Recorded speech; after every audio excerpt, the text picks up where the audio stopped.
Hello friends, welcome to Tulasi madam channel. இப்போலாம் வந்து schools open பண்ண போகிறாங்க. இன்னும் கரெக்டாக 1 வீக் தான் இருக்குது. ஸ்கூல், காலேஜு, ஆஃபீஸு அப்படின்னு வந்துட்டாலே நம்மளுக்கு வந்து லன்ச் ப்ரிப்பேர் பண்ணுறது தான் பெரிய வேலையாக இருக்கும்.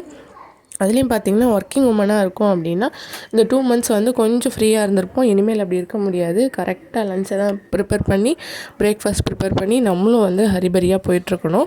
அப்படி இருக்கும்போது இந்த ப்ரீ பிளானிங் வந்து பண்ணிக்கிட்டோம் அப்படின்னா ரொம்ப ஈஸியாக இருக்கும். இது சில பேருக்கு பிடிக்காமல் இருக்கலாம். ஆனால் இந்த மாதிரி பண்ணிக்கிட்டோன்னா ரொம்ப ஈஸியாக இருக்கும். ஃபுட்டை வந்து நம்ம ரிப்பீட் பண்ணாமல் பண்ணாலே நம்மளுக்கு போர் அடிக்காமல் இருக்கும். இப்போது நம்ம வந்து மண்டே அன்னைக்கு வந்து ரெடி பண்ண போகிறோம் அப்படின்னா சண்டேவே வந்து நம்ம இட்லி பேட்டர் வந்து ரெடி பண்ணி வச்சுக்கணும். இப்போ வந்து காய்கறியும் பார்த்திங்கன்னா 1 வீக்குக்கு உள்ளதை நம்ம அந்த வீக்கெண்டில் கலெக்ட் பண்ணிவிடுவோம். அப்போ ஈஸியாக இருக்கும். இப்போ வந்து சப்பாத்தி பண்ண போகிறோம் அப்படின்னா நாளே வந்து நம்ம சப்பாத்தி மாவு வந்து பிசைஞ்சு வச்சுக்கிட்டோம் அப்படின்னா ஈஸியாக இருக்கும் நம்ம திரட்டி போடுறதுக்கு. இது பார்த்திங்கன்னா மில்லட்ஸ் இருக்கணும், நம்மளுக்கு வந்து ப்ரோட்டீன், விட்டமின்ஸ் எல்லாமே வர மாதிரியான ஒரு ஃபுட்டை வந்து நம்ம அழகாக கால்குலேட் பண்ணி வைக்கலாம். ஒரு நாளைக்கு ரொம்ப ஹெக்டிக்காக இருக்குது அப்படின்னா ஒரு கிச்சடி பண்ணிக்கலாம். ஒரு சன்னா புலாவ் பண்ண போகிறோம் அப்படின்னா அந்த நேரத்தில் தான் நமக்கு ஐயோ சன்னா ஊற வைக்கலையே அப்படின்ற மாதிரி தோணும். அதை ப்ரீ பிளானிங்கில் நம்ம முன்னாடியே ஊற வச்சிட்டோம், நாள் நைட்டே ஊற வச்சிட்டோம் அப்படின்னா ஈஸியாக இருக்கும். அந்த ப்ரீ பிளானிங் நோட்டை பார்த்தோன்னே நமக்கு அந்த ஞாபகம் வந்துடும். அது மாதிரி வந்து ஸ்நாக்ஸ் பார்த்திங்கன்னா ஈஸி தான்.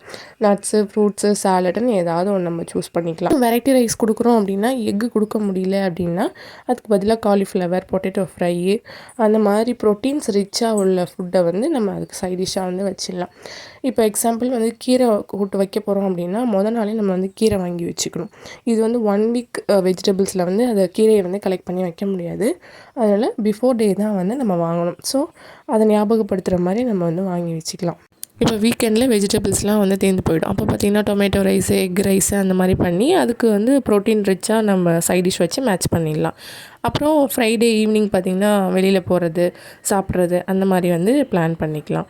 அதுக்கப்புறம் பார்த்திங்கன்னா இப்போ சண்டே வரப்போகுதுன்னா ஜிஞ்சர் கார்லிக் பேஸ்ட் வந்து ரெடி பண்ணுறது, இட்லி பேட்டர் ரெடி பண்ணுறது அந்த மாதிரி நம்ம முன்கூட்டியே வந்து வேலை செஞ்சுக்கிட்டே நம்ம வந்து பண்ணி வச்சுக்கலாம். வெஜிடபிள்ஸும் வந்து சில பேர் ஃப்ரைடேயில் வாங்குவாங்க, சில பேர் வந்து சாட்டர்டே, சண்டேயில் வாங்குவாங்க. நமக்கு எப்படி கன்வீனியண்ட்டாக இருக்கோ அப்படி வாங்கிக்கலாம். இந்த மாதிரி பண்ணிக்கிறதுனால நம்ம டென்ஷன் ஃப்ரீயாக ஒர்க் பண்ணலாம். இந்த வீடியோ உங்களுக்கு பிடிச்சிருந்தா லைக் அண்ட் ஷேர் பண்ணுங்கள், சப்ஸ்கிரைப் பண்ணுங்கள். தேங்க்ஸ் ஃபார் வாட்சிங்.